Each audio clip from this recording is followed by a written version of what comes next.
education was going to open the doors for us.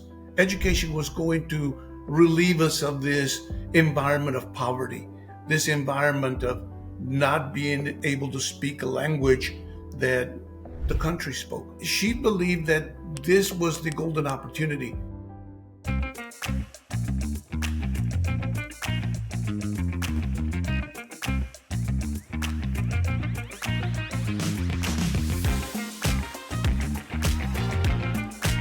Well, welcome back to another episode of The Path Forward. As always, I'm your host, Dr. Rick Fernandez, where we talk education and innovation. So do us a favor, if you like the content, please subscribe, hit that like button. It sure helps us a lot in growing the channel. Very special guest. Been looking forward to this one. And I believe it's our first time we're having an interview of this style on The Path Forward. So my guest, Robert Alfaro, lifelong educator, superintendent, area superintendent, really just an advocate for everything education. Clark County, San Antonio. He's been in large urban all over the country and brings a wealth of knowledge. But today, I want to dive in to something very special. So first, Robert, just welcome to the show and thank you for spending some time with us today. Thanks a lot, Rick. I really do appreciate this. Well, and to pull back the curtain, I really want to talk about your memoir, and it's the title. The title was beautiful, right? Baloney, baloney, baloney, baloney. That's right. And when you sent it to me, I was like, "All right, you already got my attention with the title." And then as I get into it, your life story, not only about your childhood and how you were thinking about education, going through the educational system, but I got to ask the question: why do this? Why write this? I mean, it's a labor of love, a lot of time, a lot of effort. Why do this? Well, it took 4 years. During the pandemic, I was sitting there just about doing anything but twiddling my thumbs and say, okay, I got to do something here that's more creative. So it goes back to one of my grandkids. You understand, I've got 4 boys. And between the 2 oldest, there are 6 boys. And so there's a lot of boys. And one of the youngest grandchild asked me one day, I said, you know what, Grandpa, we don't really know anything about you growing up. We know about you now, but we don't know anything about you growing up. So it kind of stayed in the back of my mind until that pandemic. And I'm sitting there and I'm said, you know what, this is a good time for me to start telling my story. And that's how it started. So it was a request from grandkids about kind of your life growing up and just knowing a little bit more about the evolution of how you became an educator, but the trials and tribulations of a young boy. So give us a little bit of that. Where did you know to start at? How did you want to start it? Where did you decide, like, yeah, this feels like the right spot to start telling my story? Actually, I cheated a little bit. I'll tell you, because the thing that brought it about was that same grandson, Colton, sent me a little book and it said, tell me your story. It's kind of a fill in the blank thing. And I started there. And then, I just set it aside. That's not really how I want to tell my story. And I just started writing. And I started writing, first of all, talking about my parents, my grandparents, and it kind of setting the stage for what happened during this time of me growing up in a small rural West Texas town out in the middle of nowhere. And so that's how I started. And then it kind of evolved, Rick. It evolved into my first day in school as a first grader. There was no kindergarten back then. As a first grader, going to the Mexican school. And there was a Mexican school. Everybody knew it as the Mexican school. And that was like 10 years before this separate but equal became law. And so we still hadn't integrated. And so it kind of evolved after that.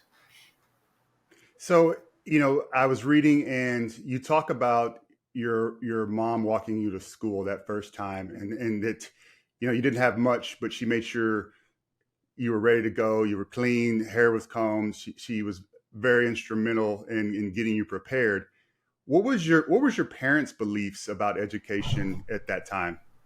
Well, my mother was insistent that all seven of us, there were seven of us in the family. She was insistent that you have to graduate from high school. That was really her only goal for us. You must graduate from high school. And because I'm being the oldest, I'm the one that's supposed to set the example for the rest of them. She was determined.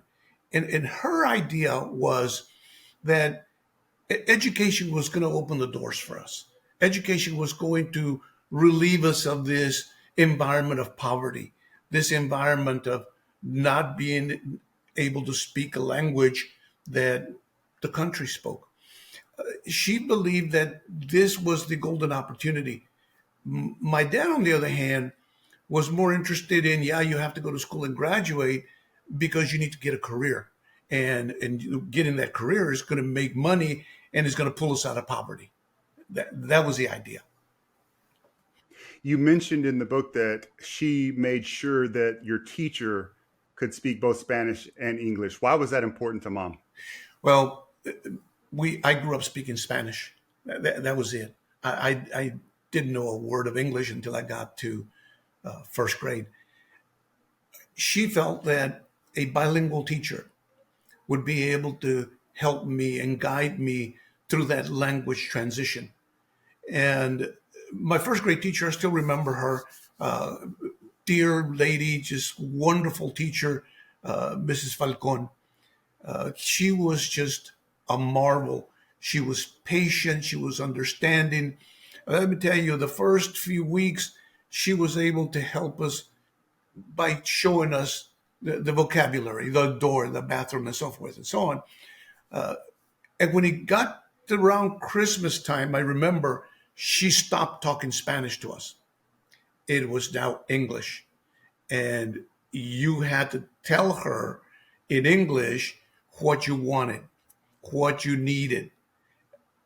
That transition that happened, it was, she was insistent. You must tell me in English, or you go back and sit down and think about it, or ask your fellow colleagues how to say that. Go to the bathroom, for example. She would not let me go to the bathroom unless I told her and asked her in Spanish, in English. In English. I mean, I could tell it in Spanish, of course, everybody could, but that was difficult for me. So, when you think about those times in the classroom, kids come with either knowledge or what they've learned at home or the culture of the community. And my belief is that parents are doing the very best that they can, and they're bringing us the best. Whether that's the way we would do it or not, they're trying their best. So when you reflect about not only being in school, but also what were you carrying from your household? What was it like at the house? I mean, you talk a little bit, about your dad and being hard on you when you would make a mistake, but just the environment at home, what was that like? Yeah, we lived in probably the poorest section of Fort Stockton. It was the barrio. It was the place where poor people lived, where more affluent people, it was maybe about 3 or 4 miles north of there, and you went into the more affluent, crossing the railroad tracks with the most affluent area. But we grew up poor, and in that poverty, what was important for my parents was that you had to have a roof over your head. We had to work hard. We had to make sure everybody had their roles to play in this world of living. My dad was very strict.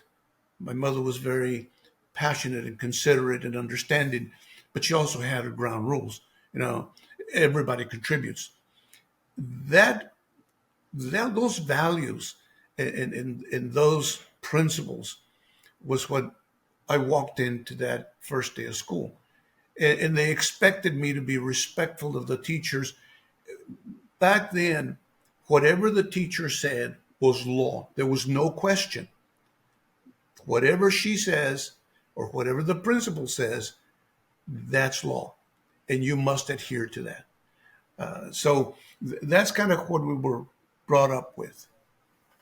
So it's fair to say that your parents were very much in favor of education, but also with the understanding, like, you go to school, and if that teacher tells you to do 25 push-ups and recite your words, then that's what you're doing because they know best. Is that, I mean, I feel like we've lost a little bit of that, whether good or bad, I guess that's for debate, but there doesn't seem to be that teacher's word is the gospel, if you will.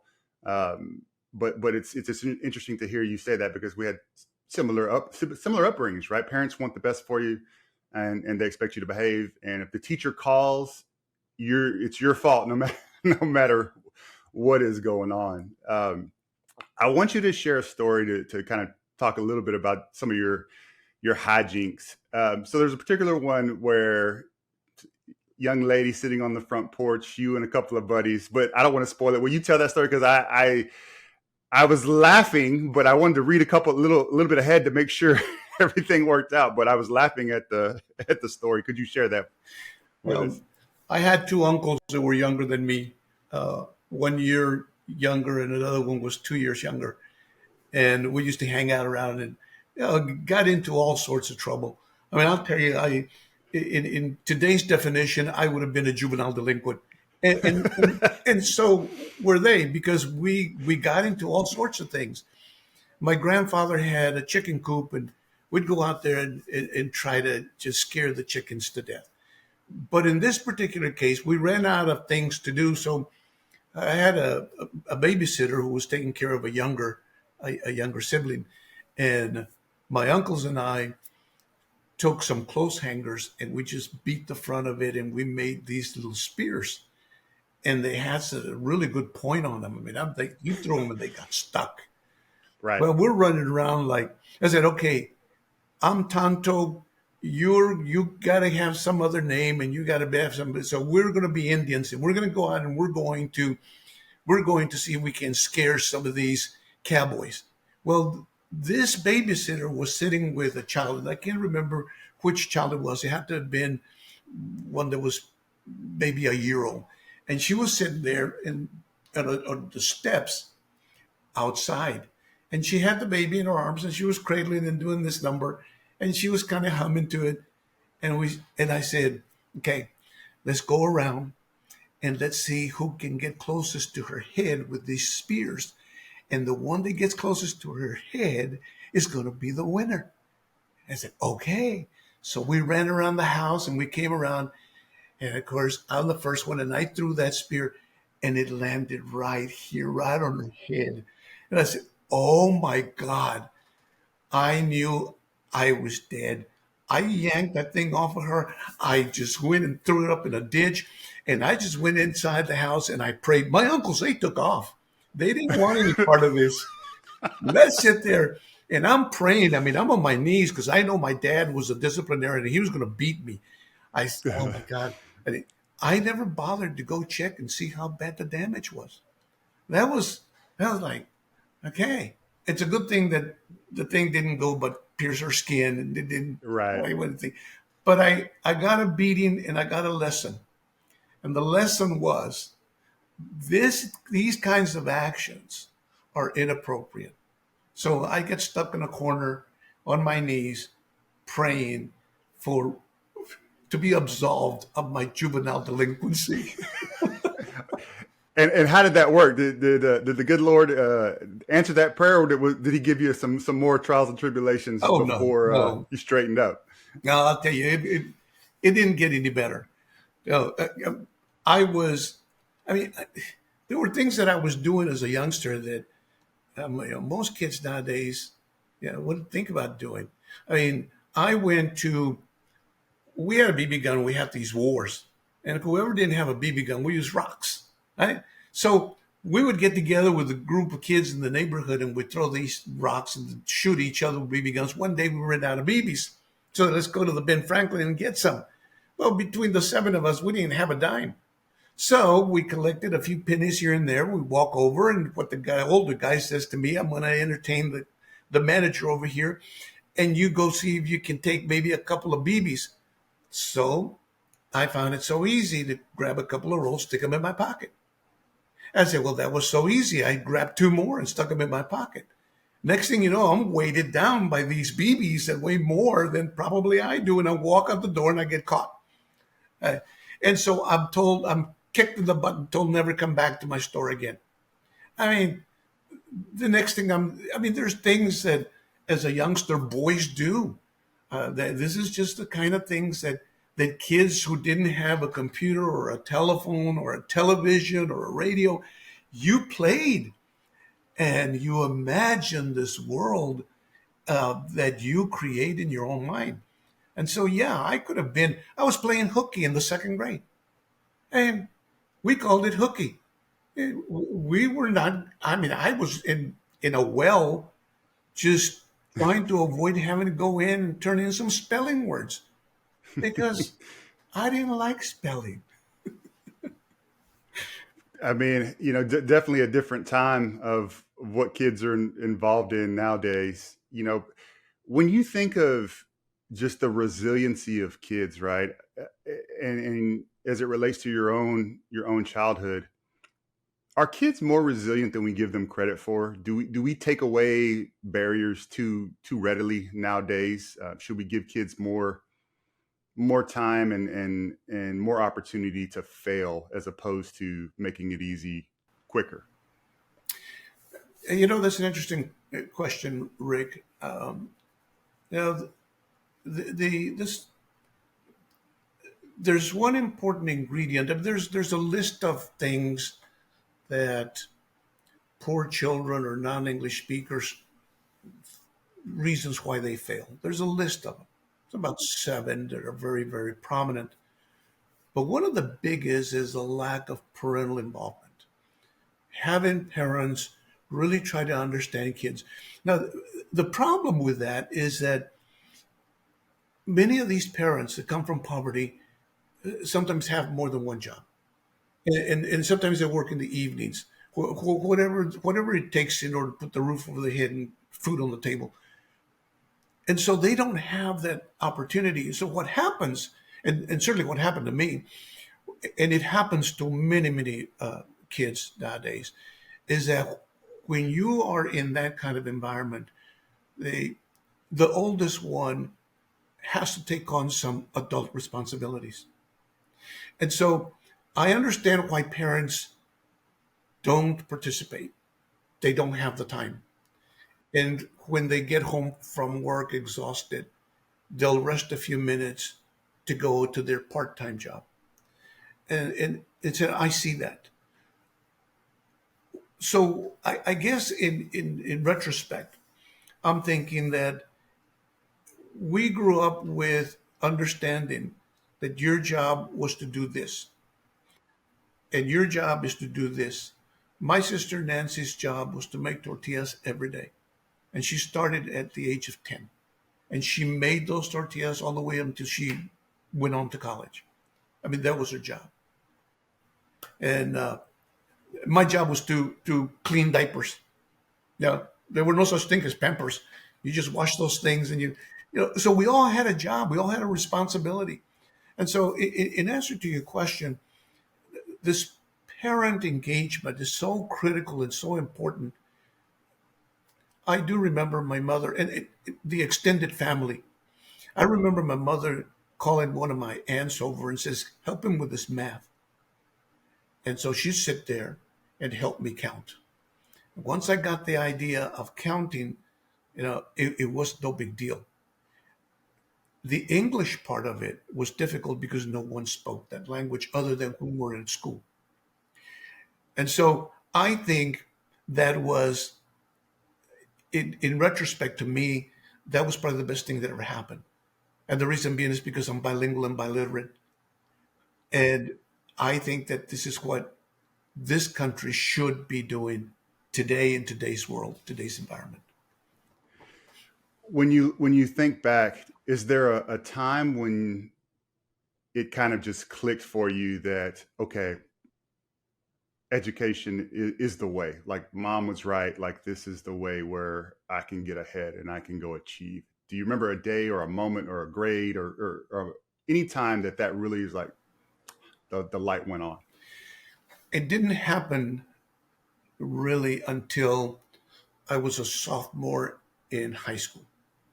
Okay. And that was a time that it clicked on me. And I tell it in the book, I tell in the story something that was so dehumanizing that it just devastated me. So as a sophomore, you go in and see your counselor to prepare for the next 2 years. And this is where they begin to track you. You go into college prep courses, or you're going into career courses, and you're going into uh, whatever field. Yeah. And so it's college or career courses.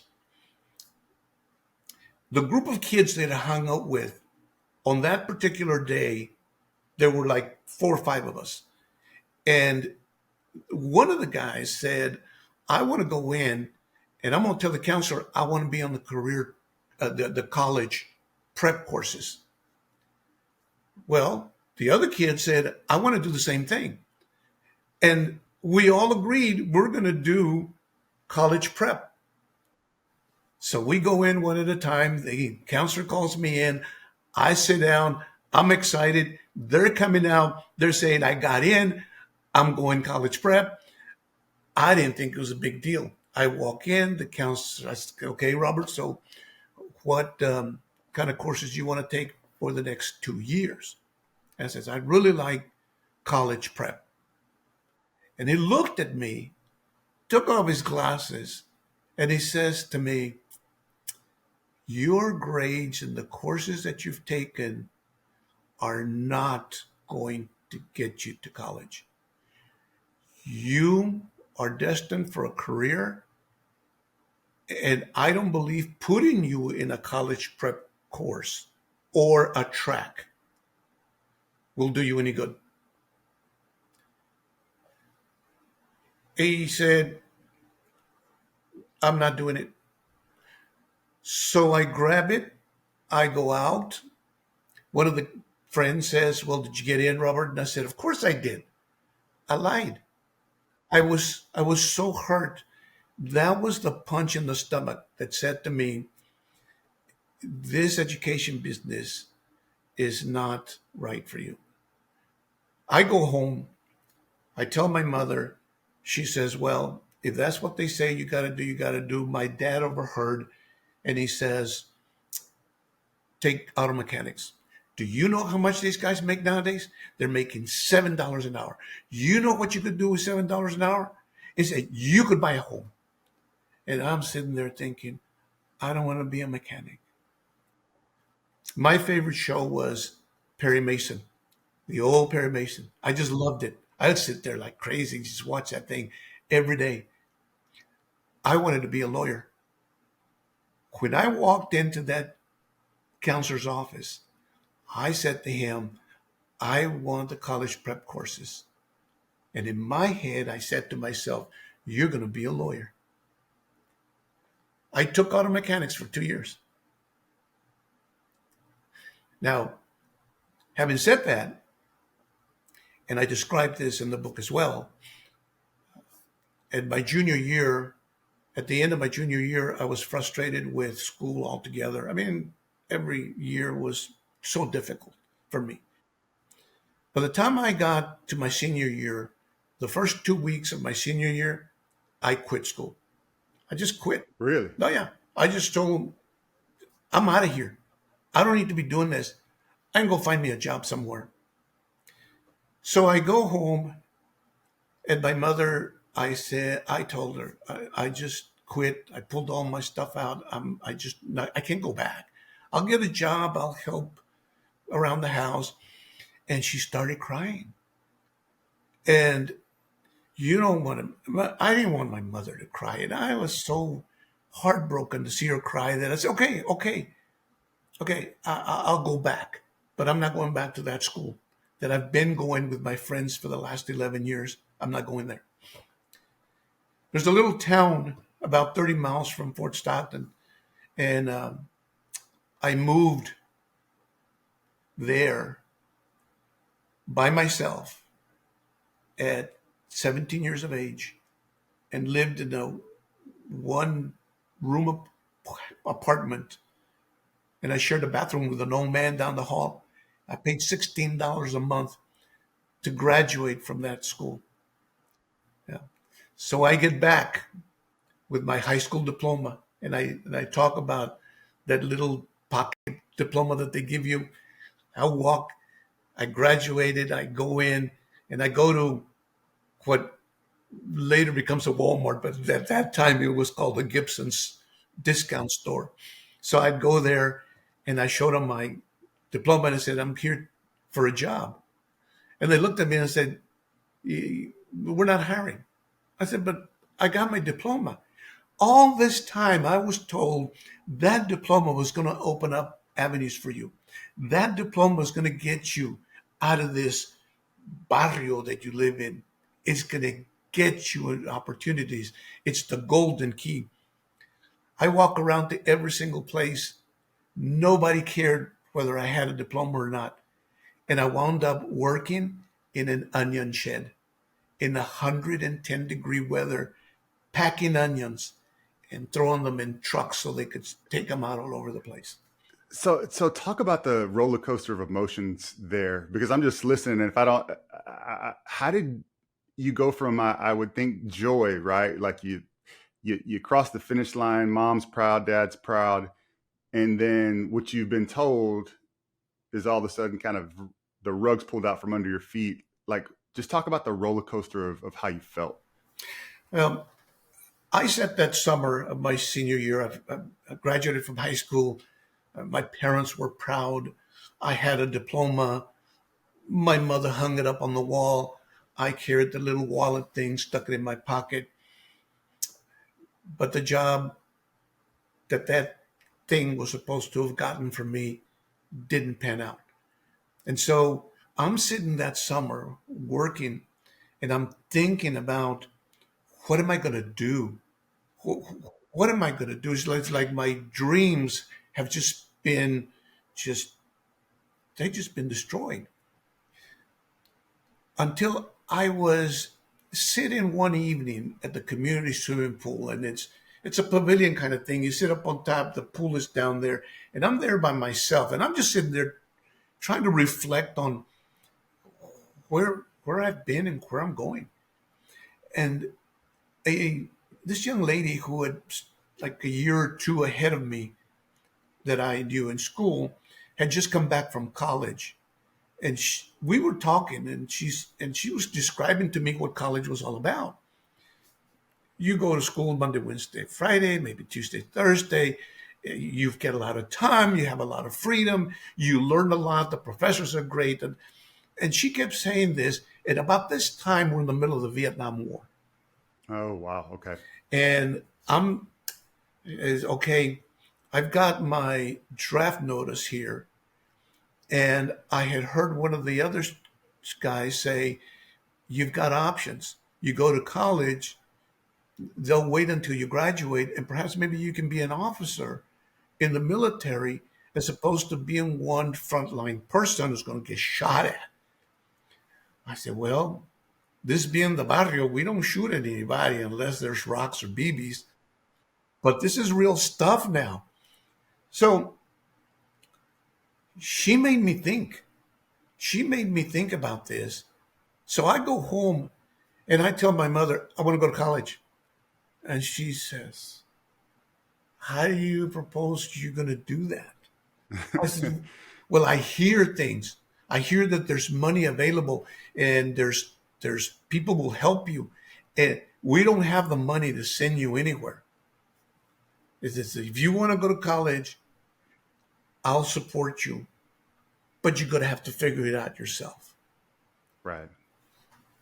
So I go to... That's just the craziness of that arc of high, low, and then back high again, and now trying to figure it out.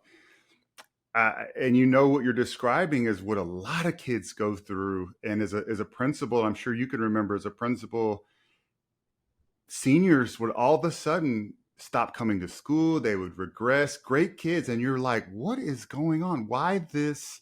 And when you got down to the crux of it, it was fear of, I don't know what's next. I'm shutting down because everything that I've known is about to come to an end, and I don't know what the next step is for me. And that's every high school I've ever been a part of, every district, kids. I've seen that with kids, just the fear of what do we do next. So it's amazing that you're able to navigate that at that age. Yeah. Well, when I graduated from college in 3 years, my first semester, I graduated with. I mean, I had to make the dean's list for honor grades, and I went on, and I was on my way to Lubbock when I graduated from college. I was on my way to Texas Tech Law School. I had passed my LSAT. I had applied. That was the school I wanted to go to. Next thing you know, I get this letter that says, "You're late. You're going to have to wait till next semester." So I looked for some job around there, and I found this posting there at the college, at the graduate school. I found this posting that they needed a bilingual teacher in Plainview, Texas. And I said, well, that might not be a bad idea. I apply. Next thing you know, I get a call from the principal. He says, you can speak Spanish? Yes. Are you literate in Spanish? Yes. Yeah, English is great. Okay, you have a job. And next thing you know, I'm teaching middle schoolers, non-English speakers, English. I mean, it's like I go back to my training with that first grade teacher. I said, this is how she did it. This is how I'm going to do it. That turned the tide for me. That When did you know? Did you know within that year, that first job, that like, this is it? This is what I'm supposed to be doing? I in my heart, this is what I was destined to be, a teacher. I loved it. I mean, the next year, the high school principal came over and said, I really do need you at high school. You have the degree. I need you. I need a political science teacher. And so I go to high school. I loved it. I had a great time. The problem was I now had two children. I was married, and I couldn't make ends meet on a teacher's salary. And so I had to figure something else out. Now, what do? I get a part-time job. I teach. I run a grocery store. I teach. I DJ at a radio station. I teach. I'm roofing homes. You have to do that. And so going through all of that has, as a educator, as a teacher, as a superintendent in small district and a very large district, I remember all of this. And so what I tell kids and what I tell teachers to do is when you first meet that group of kids, the first few things in your list of items is set goals. Make sure that children have goals for the middle of the year and the end of the year. At the end of the year, make sure that they walk away with 3 to 5 year goals, because that you put that into their minds and what you can do. And the earlier you start them, the easier it is for them to say, this is what I want to do. And then support it. Yeah. I've got to ask you this. I know our time is short, but I want to ask you, as you're writing your story, your memoir, I'm sure there's a lot of things that kind of bubble up, or something that you may have not thought about in a long time. Is there a particular instance where you realized that this experience, something with your childhood, affected how you led as a teacher, as an administrator, as a superintendent? Is there any connective tissue there that was just like, man, okay, this is why I was always like this as a leader, because this is what I needed or something that I went through as a child. There was a teacher in my seventh grade class, a history teacher. I loved history. He was an ex-military guy, and it was straight chairs, sit up straight, open your book to this page, you read, now answer the questions. It was the most boring way of teaching. I just thought to myself, I can do a better job. So when I became a teacher, that resonated with me. I said, I don't want to be that history teacher. What I want to be is I want to be an exciting teacher that guides the teaching. And that's how I did it. I mean, I had fun with kids. It was engaging them. I learned many years later from a doctor who said, it was at this conference of some sort, and he said, here's how we learn. One doctor will teach us this. Then you have to go in and do this, whether it's an operation, whether it's a surgery, whatever the case may be. Then you do it. I said, but when we internalize this, is when now you have to teach it to somebody else. And that resonated with me. So it was, this is the way it is. This is the way it was. This is how it all came about. Now, you tell me how to do this. And then now I want you to teach. So student engagement to me was extremely important. Kids don't need to sit there and take notes. They need action. They need to get excited about this learning. And it's difficult for some, and I'll tell you, I believe it's a lot more difficult to do now. It's possible, but it's more difficult because of all the accountability and testing and all those requirements and all those things, demands that are placed on teachers nowadays. But it's possible if you do it smart. Okay, Robert. So obviously we're going to come back for part 2 because we're only a little bit into the story. But in the meantime, where can they find Baloney? You can find it on www.alfaroeducates.com. And we'll put a description in the link as well for anybody that's interested can go in and click on it. And it'll take you right to it. Again, thank you for your time. We're not done. We're going to come back for part 2, but it's a great read and a great story. And it's interesting hearing you tell some of those stories and relate them to your career. So thank you for joining us. Thank you. Thank you, Rick.